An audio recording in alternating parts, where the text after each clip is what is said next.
How did a broken washing machine save me $768? I'll tell you how, folks. I was a victim of carding, or it's also known as card testing.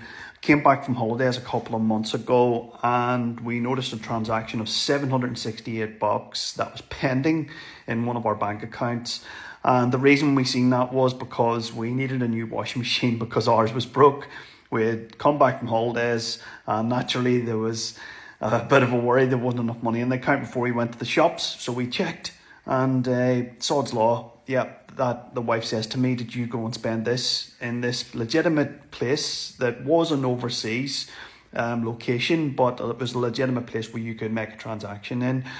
And I was like, no. So we rung the bank straight away. And after we got more details back from the bank, I've did a little bit more of research on it, folks. And I found out, yes, this was part of a card testing scam. And what happens with this card testing, folks, is the scammers will get a hold of the details of thousands of cards. They might sit on your card for months. This is like even what the bank said before they actually run it through one of these scams. Because what they'll do is they will run it through a botnet automated system, folks, ran by computers, bots, that will process these cards in fast succession.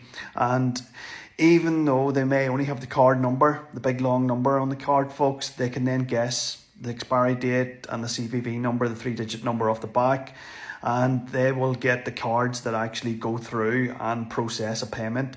They will process small payments so as possibly not to alert the person who actually legitimately owned the card, and to get through these systems like quick with regards to like a donation site, folks, you know, small businesses that might not have a fraud system set up that can detect what goes on, and they will get these cards, folks, and the ones that do legitimately get processed, they can then take those on like my card and try and make a bigger purchase, where then the details of the card could possibly be sold on the dark web for someone else to use. They may make a further fraudulent purchase like the way they did with our card, or you know, make a purchase of something like a physical product and get it sent to some fraudulent address.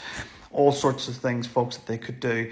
But the thing about it is, folks, this could be really damaging for a business as well. And the thing that businesses should be doing is using like the Recapture System to prevent, you know, these bots from actually making these payments or trying to make payments with cards. And it'll filter out them and only take a payment from a human. It's like the little puzzles that you sometimes have to work out whenever you log on to a website, folks, the Recapture System.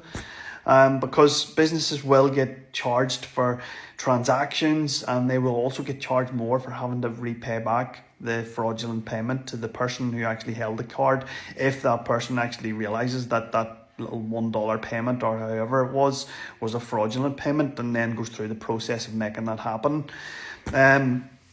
With regards to the likes of ourselves, folks, if we believe that the card has obviously been compromised, get it destroyed, go through the bank system of obviously getting a new card.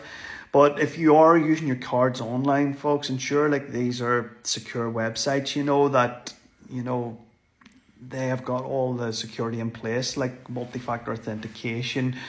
And I have actually looked at a site that I've used for years and it didn't have multi-factor authentication, and I had that card on that site, and I've utilized my card across tons of sites, and I've used this site before. I'm not saying it was the site, and I can't 100% confirm that it was the site that the card got compromised on, but the bank actually angled at that same place as well. And so I approached them. I didn't get an answer back to the question that I asked, which was about enabling multi-factor authentication, but I had that card removed from there, and I'll obviously have to not use that place in the future until they tighten the security up. So that's from a personal perspective. But again, from the business perspective, if you have like started up a small business, you know, if you're only just starting out, use that Recapture System. That will save you a world of hurt, because if the fraud squad have to look at your business, they could shut you down until the whole thing's cleaned up, and it could put you in the ground anyway because of all these payments that you have to pay back. after some research, it could cost you, like, for only a few dollars transaction, you might have to pay $25 back as a business to repay that money to the person that actually lost it. So that's one for a small business as well, folks, definitely. I got my eyes opened with it. I had never heard of carding or card testing before, but now obviously I have been made aware of it. I'm making this video just to make others aware of it, and that's what this whole thing is about, folks, making people aware of these scams that are out there. And I've always said it, I could be a victim as quick as the next person for these scams, even though I work in the IT industry and I've studied a little bit about security. I could fall a victim to these as quick as the next person, but it won't put me off shopping online. It'll just make me look at all the places that I've used my cards in the past, and just be aware of those little $1 or few dollar transactions that are in your account, and possibly you haven't been a victim of the bigger fraud that could be coming further down the line. Question them, all right? I leave this one with you, folks. Any questions, drop them in the comments. Stay safe online. Wish you all the best. Take care. Good luck.